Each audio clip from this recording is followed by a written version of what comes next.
शेतावरून घरी परत येत असताना दबा धरून बसलेल्या वाघाने शेतकऱ्यावर हल्ला केला।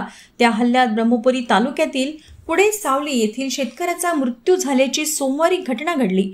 घनश्याम गोविंदा उंदीरवाडे, वय वर्ष 52 असे मृत शेतकऱ्याचे नाव आहे।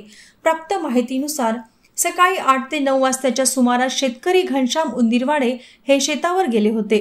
शेतातील काम आटपून घराकडे परत येत असताना झुडपात दबा धरून बसलेल्या वाघाने अचानक शेतकऱ्यावर हल्ला केला। हल्ल्यात त्यांचे मुंडके धडापासून वेगळे झाले होते।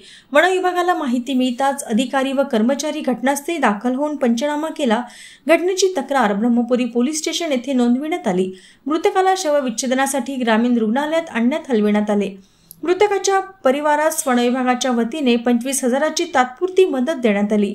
यावेळेस भारतीय कम्युनिस्ट पक्षाचे नेते झोडगे पाटील, RFO आकाश सोंडवले यासह आदी उपस्थित होते।